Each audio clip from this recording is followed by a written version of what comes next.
ஜெய் சரண் everyone. என் பேர் அமுதா. மலேசியாவிலேருந்து ஸ்ரீடிக்கு வந்திருக்கேன்.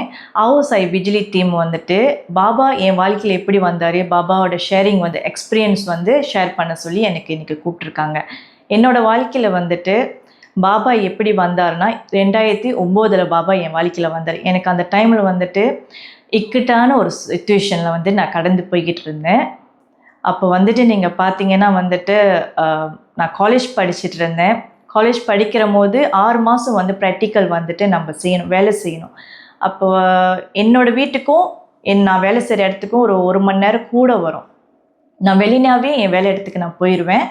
அங்கே தான் எனக்கு பாபா ஃபர்ஸ்ட் தெரியும். அங்கே நான் வேலை செய்கிற இடத்துக்கும் சாய் சென்டர்னு ஒன்று இருக்கும். மலேசியாவில் பார்த்தீங்கன்னா சென்டர் தான் இருக்கும்.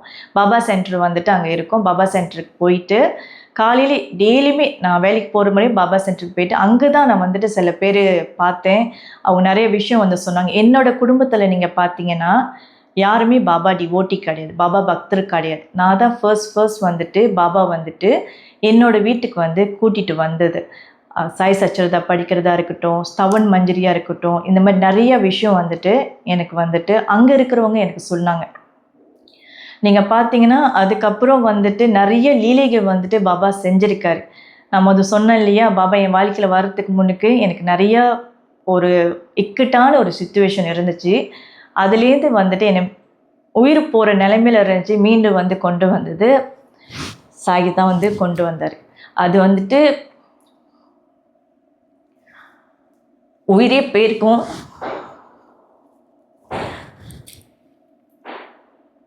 ஆனால் பாபா தான் என் வாழ்க்கையில் வந்தார். பாபா என் வாழ்க்கையில் இப்போ ஒரு 17 வருஷமாக என் கூட ஜேர்னியில் இருக்கார்.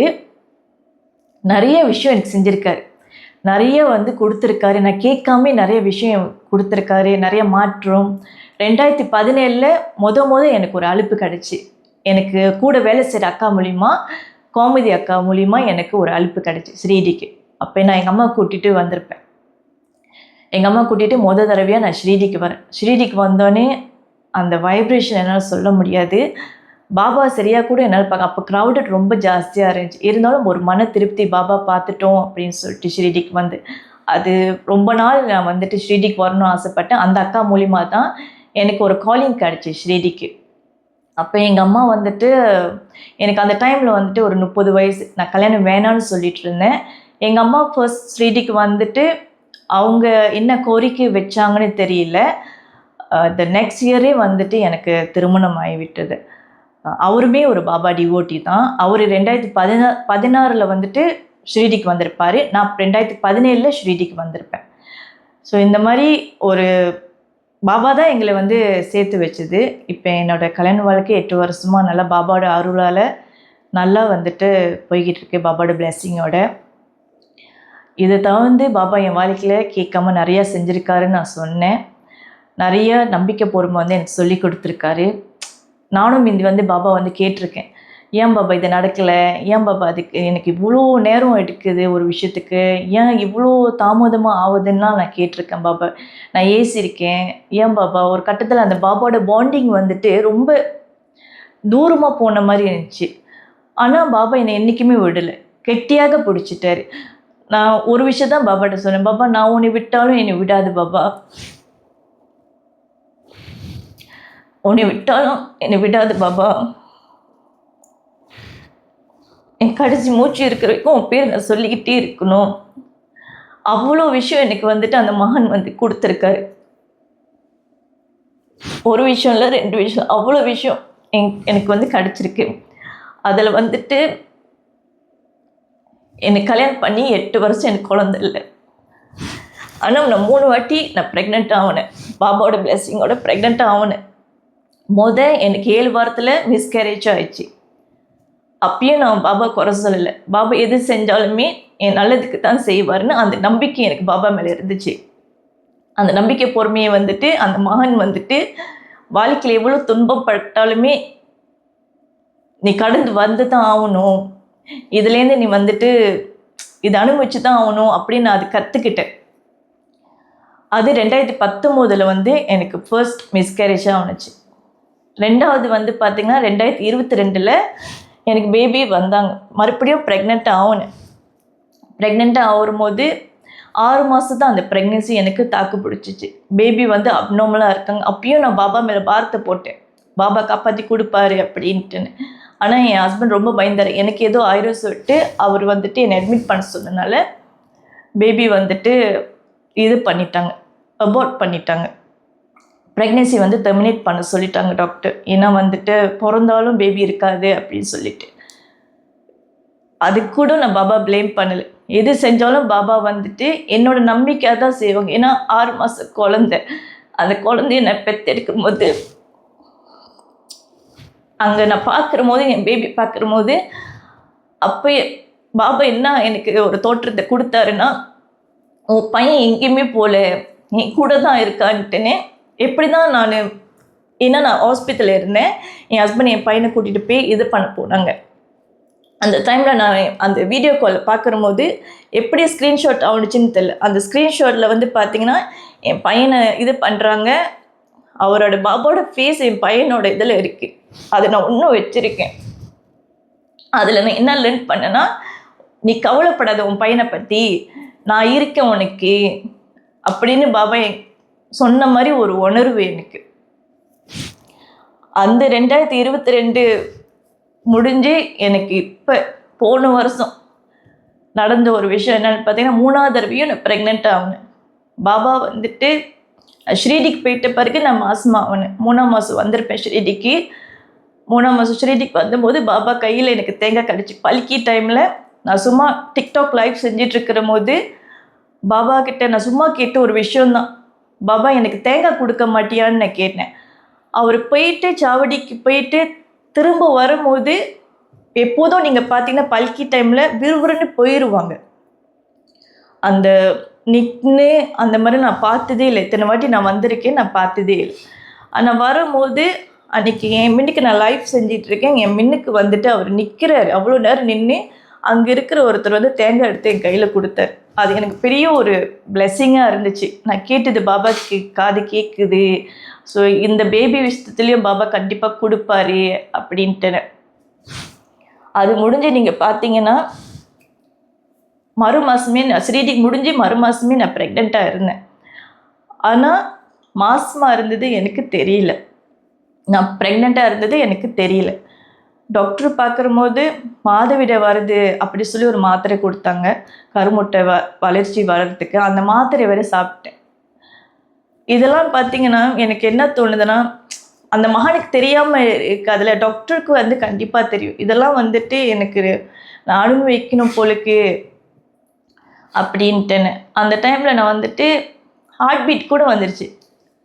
போன வருஷம் தான் வந்துட்டு, போன வருஷம் நான் வந்து சர்ஜரி பண்ணேன். என்னோடய ரைட் ஹேண்ட் சைட் டியூப்பை வந்து எடுத்துட்டாங்க. பேபி வந்து ஃபிலிப்பின் டியூப்பில் அங்கேயே உட்காந்துட்டாங்க.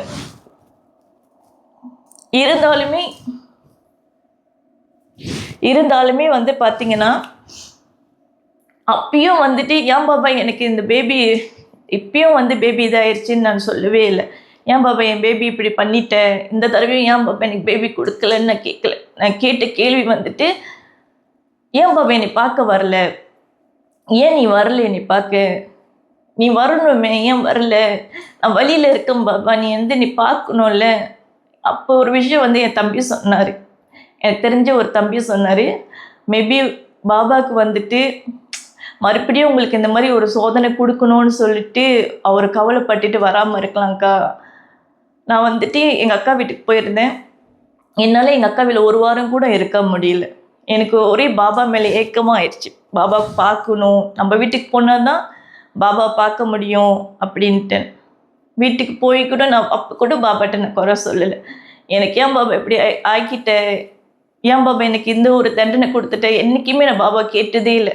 பரவாயில்ல பாபா, ஒரு டியூப் போனாலும் பரவாயில்ல, எது செஞ்சாலும் என் நல்லதுக்கு தான் செய்கிறேன். அந்த நம்பிக்கை பாபா மேலே ஆணித்தரமான ஒரு நம்பிக்கை. பாபா மேலே அவ்வளோ ஒரு நம்பிக்கை, அவ்வளோ ஒரு பாசம் பாபா மேலே எனக்கு. எது செஞ்சாலும் பாபா எனக்கு நல்லது தான் செய்வார். ஏன்னா 8 வருஷம் வந்துட்டு 3 இழப்பு வந்து நான் கடந்திருக்கேன்.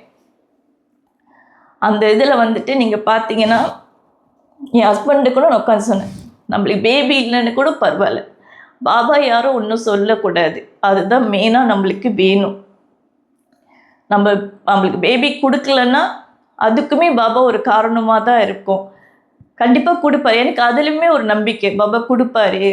பாபா கொடுக்காம எங்கே போயிட போகிறாரு, என்னை எவ்வளோ தூரம் காக்க வைக்கிறாருன்னா அதுக்கு ஒரு விஷயம் இருக்கும் இல்லையா. நான் பாபா கிட்டேருந்து என்ன நிறைய விஷயம் அந்த மகான் சொல்லி கொடுத்துருக்காரு. நிறைய விஷயம் நான் கற்றுருந்துருக்கேன். அதில் ரொம்ப கற்றுக்கிட்டு இருந்து அந்த நம்பிக்கை பொறுமை. என்ன நடந்தாலுமே, உனக்கு ஒரு விஷயம் கிடைக்காம இருந்தாலுமே அந்த பொறுமையை நீ கடைப்பிடிச்சிட்டே வரணும். அவர் மேலே அந்த நம்பிக்கை, ஒரு விஷயத்த நம்ம பாதத்தில் அவர் பாதத்தை வச்சுட்டோன்னா அதை பற்றி நம்ம யோசிக்கவே கூடாதுன்ட்டுன்னு அது நான் அவர்கிட்டேருந்து கற்றுக்கிட்டேன். நிறைய வாட்டி பாபா என்கிட்ட நிறைய விஷயம் கொடுத்துருக்காரு. நான் கேட்டு கொடுக்காம இருக்கிறது இந்த குழந்தை விஷயம் மட்டும்தான். இந்த மாதிரி நிறைய சொல்லலாம் பாபா பற்றி. போன வருஷம் கூட நான் தேங்காய் கடிச்சிச்சுன்னு சொன்னேன். அதே மாதிரி நான் சாய் சச்சரிதா படிக்கிற போது நான் நிறைய பாபாட்ட கேள்வி கேட்டிருக்கேன். பாபா உன்னால் மட்டும்தான் பாபா வித்தியாசமாக செய்ய முடியும். ஒருத்தவங்களுக்கு உடம்பு முடியலன்னா உன்னால் மட்டும்தான் வித்தியாசமாக மருந்தெல்லாம் கொடுக்க முடியும் அப்படின்ட்டுன்னு. அவரு அது எனக்கு போன வருஷம் எனக்கே வித்தியாசமான ஒரு மருந்து கொடுத்தாரு.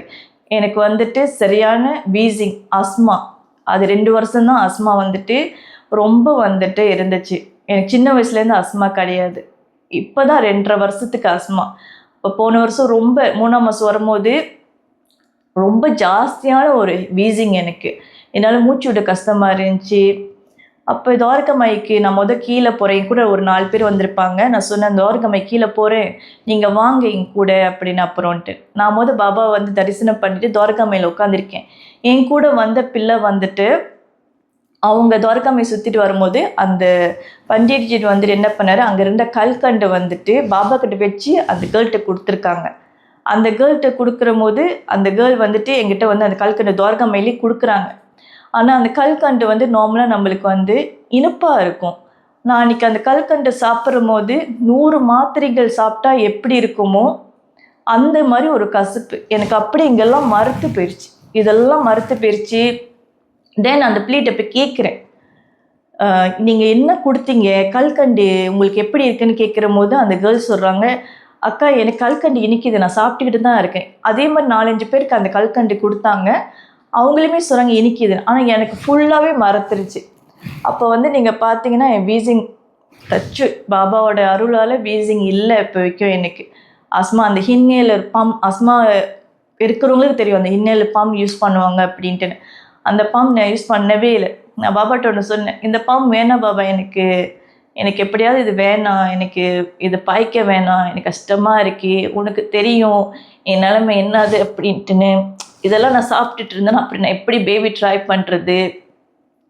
நான் நிறைய விஷயம் அது சொன்னும் போது பாபா அது எனக்கு ஒரு பெரிய ஒரு விஷயமா இருந்துச்சு. அது கல்கண்டு ஒரு மாத்திரையாக எனக்கு அவர் கொடுத்துருந்தார். அது அந்த பிள்ளை சொல்கிறாங்க ரொம்ப இனிக்குது, ஆனால் எனக்கு ரொம்ப 100 மாத்திரை வாயில் போட்டு கடிச்சா நம்மளுக்கு எப்படி இருக்குமோ அந்த மாதிரி மறுத்து போய் அது 2 நாளாக எனக்கு அந்த கசப்பு தன்மை போவே இல்லை. இந்த மாதிரி சொல்லிக்கிட்டே போகலாம், பாபா பற்றி நிறைய சொல்லிட்டு போகலாம். நிறைய பேர்கிட்ட நான் என்ன சொல்லுவேன் அப்படின்னா, பாபா உங்களுக்கு செய்யலைன்ட்டுன்னு நீங்கள் கவலைப்படாதீங்க, கண்டிப்பாக கொடுப்பார். பாபா காது நல்லா கிளியராக கேட்கும். நான் நிறைய வாட்டி உணர்ந்திருக்கேன், பாபா காது கிளியராக கேட்குறத நான் கண்ணால் பார்த்துருக்கேன். சில விஷயம் மட்டும்தான் அந்த மகான் உங்களுக்கு தாமதமாக கொடுக்குறாரு அப்படின்னா ஏதோ ஒரு விஷயத்துக்காக கொடுக்குறாருன்னு நினச்சிக்கோங்க. எல்லா விஷயமும் டக்குன்னு கொடுத்துட்டு அந்த மகானை நம்ம மறந்துடுவோம் இல்லையா. கேட்ட கையோட கிடைக்குதுன்னா எல்லோரும் கெட்டியாக பிடிச்சிக்க மாட்டாங்க, கடிச்சிருச்சுன்னு சொல்லிட்டு மறந்துடுவாங்க. ஒன்று கேட்டுட்டா திரும்ப பாபா கொடுப்பாரு, திரும்ப ஒன்று பெருசாக கேட்பீங்க, அது பத்தலைன்னா இன்னும் திரும்ப கேட்டுக்கிட்டே இருப்போம் நம்ம. ஸோ இருக்கிறத வச்சு சந்தோஷப்படணும்னு பாபா எனக்கு நிறையா சொல்லி கொடுத்துருக்காரு. இதுவுமே பாபா சொல்லி கொடுத்துருக்காரு, இருக்கிறத வச்சு நல்லா சந்தோஷமாக வச்சுக்கணும், இருக்கிறவங்கள கூட இருக்கிறவங்க ரொம்ப சந்தோஷமாக பார்த்துக்கணும், யாருமே புறம் பேசக்கூடாது, புண்படுத்தக்கூடாது. சாய் சச்சரிதா படிக்க என் வாழ்க்கையே நிறையாவே ஒரு மாற்றம் வந்துச்சு. அதில் நான் சொன்ன மாதிரி சாய் சச்சரிதா படிக்க அவங்களுக்குமே பாபா வாழ்ந்த காலத்திலே அவங்களுக்குமே நிறைய பிரச்சனைங்க இருந்துச்சு. அதுக்கப்புறம் தான் அவங்களுக்கு ஒரு சொல்யூஷனே கிடச்சிச்சு. அந்த மாதிரி தான் நான் நினச்சேன். இப்போ என் வாழ்க்கையிலும் நிறைய பிரச்சனை இருக்குது, கண்டிப்பாக என் வாழ்க்கையிலும் வந்துட்டு ஏதாவது ஒரு சொல்யூஷன் கிடைக்கும் அப்படின்னு சொல்லிட்டு. நம்பிக்கையோடு இருங்க, பொறுமையோடு இருங்க. நீங்கள் ஆசைப்பட்ட எத்தனை விஷயமும் பாபா வந்துட்டு கொடுப்பாரு.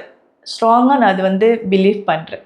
சாய் சச்சரிதா புக்கு வந்துட்டு என் வாழ்க்கையில் நிறைய மாற்றம் வந்துட்டு கொடுத்துருக்காங்க. பாபா வந்துட்டு ஒரு பொக்கிஷமான ஒரு விஷயம் வந்துட்டு ஹேமந்த் பட் வழியாக சாய் சச்சரிதா வந்துட்டு கொடுத்துருக்காங்க. நீங்கள் பார்த்தீங்கன்னா வந்து எல்லாரும் சொல்லியிருப்பாங்க உங்ககிட்ட, சப்த பாராயணம் செய்யுங்க, 7 நாள் படிக்கிற மாதிரி, ஸ்தவன் மஞ்சரி படிங்க டெய்லி. நானுமே அது வந்துட்டு செஞ்சேன். ஸ்தவன் மஞ்சரி படிச்சுக்கிட்டே இருந்தேன். சப்த பாராயணம் வந்துட்டு செஞ்சேன். ஒரு வாரம் மறுபடியும் நான் செஞ்சுக்கிட்டே இருந்தேன் அந்த சப்த பாராயணம். ஆனால் என் வாழ்க்கையில் எந்த ஒரு மாற்றமும் கிடைக்கல. எடுத்தோடனே பாபா வந்து கொடுக்க மாட்டார். போக தான் பாபா நம்மளுக்கு வந்து ஒரு விஷயத்த கொடுப்பாரு. நான் வந்து ஆனால் அது படிக்க நிறைய ஒரு மாற்றம் என் வாழ்க்கையில். இப்போ ஒரு வாரத்தில் படித்து என் வாழ்க்கை மாறிடுச்சான்னு கேட்டிங்கன்னா இல்லை. அது நான் படிக்க ஒரு நாள் என்னால் 7 நாள் படிக்க முடியல, சப்த பாராயணம் செய்ய முடியலன்னா ஒரு நாளைக்கு ஒரு சாப்டராவது பாபாவை பற்றி நான் படிச்சிருவேன்.